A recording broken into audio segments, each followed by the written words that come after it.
حضرت حنظلہ، یہ ابو عامر کے بیٹے تھے۔ ابو عامر قبیلہ اوس کا سردار تھا، یہ راہب تھا، اور جب رسول اللہ صلی اللہ علیہ وسلم مدینہ تشریف لائے تو یہ نبی کریم صلی اللہ علیہ وسلم کی دشمنی میں مبتلا ہوا اور حسد کے مارے مدینہ چھوڑ کر مکہ چلا گیا۔ وہاں قریش کے ساتھ رہا، ان کے ساتھ جنگی تیاریاں کرتا رہا، اور غزوہ احد میں یہ قریش کی طرف سے آیا تھا یہ انصار کے قبیلہ اوس کا، لیکن مسلمانوں کی دشمنی نے اسے مدینہ چھوڑنے پر مجبور کیا۔ مکہ گیا اور مکہ میں قریش کے لشکر کے ساتھ بھرپور جنگی تیاریاں کر کے اپنی ہی قوم کا مقابلہ کرنے کے لیے احد کے میدان میں کھڑا تھا۔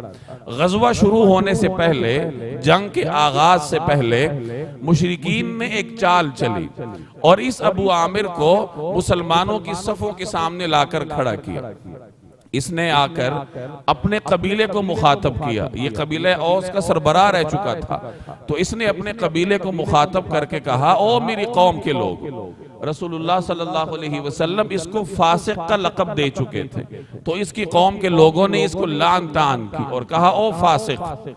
تو یہ پھر بڑبڑاتا ہوا چلا گیا کہ میرے بعد تو میری قوم کے لوگ گمراہ ہو گئے۔ اس کی دشمنی کا یہ عالم تھا، لیکن اسی دشمن خدا کے گھر میں اللہ جل جلالہ نے حضرت حنظلہ جیسے جوان بھی پیدا کیے تھے، جو نبی کریم صلی اللہ علیہ وسلم پر ایمان لائے تھے اور بڑے سچے مسلمان تھے۔ اور جب غزوہ احد برپا ہوا تو اس وقت ان کی نئی شادی ہوئی تھی، اور یہ اپنی دلہن کے کمرے میں تھے جب باہر منادی ہوئی رسول اللہ صلی اللہ علیہ وسلم کی جانب سے جنگی تیاریوں کے لیے، تو انہوں نے اپنی نئی نویلی دلہن کو اسی حالت میں چھوڑا اور اسی طریقے سے اسی حالت میں جنگ کے لیے روانہ ہوا۔ میدان احد میں نبی کریم صلی اللہ علیہ وسلم کے ساتھ موجود تھے اور مشرکین کی صفوں کو چیرتے ہوئے ان کے سپہ سالار ابو سفیان تک جا پہنچے، اور قریب تھا کہ یہ ابو سفیان کو قتل کر دیتے کہ اتنے میں ایک مشرک نے ان پر وار کیا اور شہید ہوئے۔ جب جنگ ختم ہوئی تو اس کے بعد جہاں مسلمانوں کے شہداء کے اجساد رکھے تھے، نعشیں رکھی تھیں، تو ان میں حضرت حنظلہ کی نعش مبارک نہیں تھی۔ جب دیکھا گیا تو یہ تھوڑے سے فاصلے پر ان کی نعش رکھی تھی اور زمین سے تھوڑی سی بلند تھی،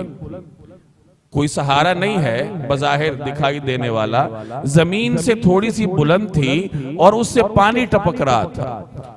عام طور پر شہداء کو غسل نہیں دیا کرتے، بغیر غسل کے ان کی تدفین ہوتی ہے تاکہ وہ اپنی انہی زخموں اور خون کے ساتھ اللہ کے دربار میں پیش ہوں۔ تو حضرت حنظلہ کی نعش مبارک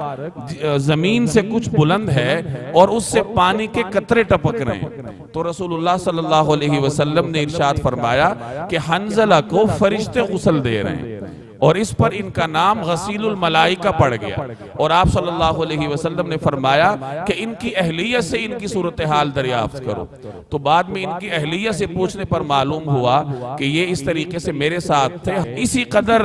انتظار بھی نہ کیا کہ وہ غسل کر سکیں، جیسی ہی منادی ہوئی تو اسی حالت میں یہ رسول اللہ صلی اللہ علیہ وسلم کی خدمت میں پہنچ گئے، اور چونکہ شہید ہو چکے تھے، شہداء کو غسل نہیں دیا جانا تھا، تو اللہ کی جانب سے فرشتوں نے ان کے لیے غسل کا اہتمام کیا۔ اب اندازہ لگائیے کہ باپ اسلام کا کتنا بڑا دشمن ہے کہ اپنی قوم کو چھوڑ کر مکہ والوں کے ساتھ مل چکا ہے۔